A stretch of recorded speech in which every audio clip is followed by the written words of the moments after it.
Čau lidi, já jsem Lebrex a zdravím vás u dnešního videa. V dnešním videu napíšeme raperů a uvidíme, jestli nám odpoví. Každopádně jste mohli vidět už podobný video na mém kanále, kde máte když tak někde kartu. Kdybyste se ptali, komu jsem vůbec napsal, takže jako prvnímu jsem napsal PTK. To si moc nevěřím, že by vůbec odepsal. Každopádně teďka má venku nový album. Pak tam máme Nick Tenda, ten podle mě taky neodepíše. Tam mám Kojoa, tam máme Štejna 27, I am Oscar, to si myslím, že by tam nějaká šance mohla být. Tam máme Reného Denga, nebo prostě René, to si taky nejsem jistý. Pak tam máme Vlaďky Synak. No a já bych se vám ještě dneska ozval, pokud by se mi někdo ozval, takže asi tak.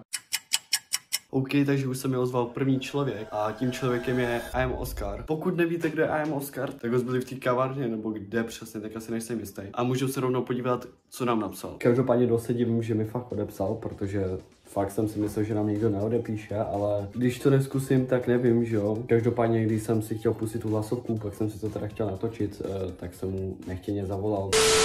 Se může stát podle mě jenom mě. Jdem si teda rovnou poslechnout tu hlasovku. Jasný, kámo, ceníme všechny, co něco dělají, natáčí, tvoří, takže čus. Já bych teda chtěl moc poděkovat Oscarovi, že mi odepsal. Mi to udělalo velkou radost, protože já sám Oscara poslouchám, takže jsem ještě víc rád za to. Teďka někdy mu vyšlo album, už to třeba 2 týdny, ne, díl, už aspoň nevidí, jak ten čas rychle utíká, ale to je jedno. A uvidíme teda, jestli se nám někdo v příštích dnech někdo ozve. Já ještě jednou moc děkuju Oscarovi, takže zatím čus. OK, takže tady máme den druhý a zatím se mi nikdo neozval, je kolem 9:30, takže uvidíme, jestli se nám někdo ozve a já se vám pak zase ozvu, takže zatím čus.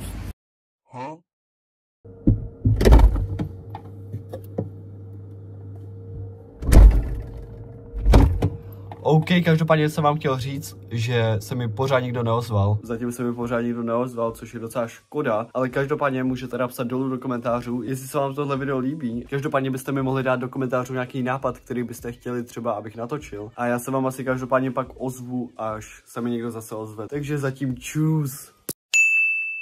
OK, takže tady máme několikátý den, nejsem si jistý, kolikátý den je. Každopádně se zatím ještě furt někdo neozval, což je jako docela škoda. To je asi všechno, takže zatím čus.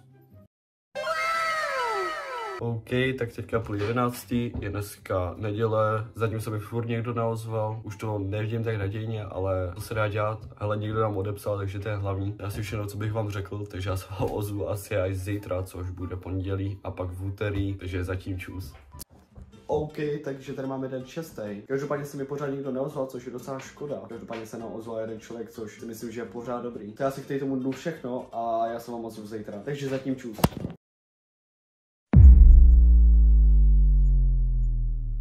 OK, takže tady máme 7. den, už je teda poslední den a jak můžete hádat, nikdo se mi pořád neozval, což je docela škoda, ale už to říkám už hodněkrát. Každopádně se nám ozval I am Oscar, což mi udělalo velkou radost, že nám vůbec někdo odepsal a jakoby taky říkal. Rozhodl jsem se, že začnu zase natáčet, to třeba podruhý na tomto kanále, protože popravdě mě teďka začalo hrozně bavit i editování a celkově všechno ohledně YouTube. Mám i připravený videa, který bych mohl natočit, takže si myslím, že máte se na co těšit. Ještě jsem teda chtěl poděkovat, že u videa, kde jsem psal YouTuberům, že byly dobrý ohlasy i komentáře, což mi udělalo velkou radost. Každopádně budu rád, když mi napíšeš do komentářů, jestli se ti toto video líbilo. Jak budou vycházet videa, to vůbec nevím, ale chtěl bych každý týden, nevím, jak to budu stíhat. A já každopádně děkuju, že jste koukali na toto video a my se tady uvidíme u dalšího videa, takže zatím čus.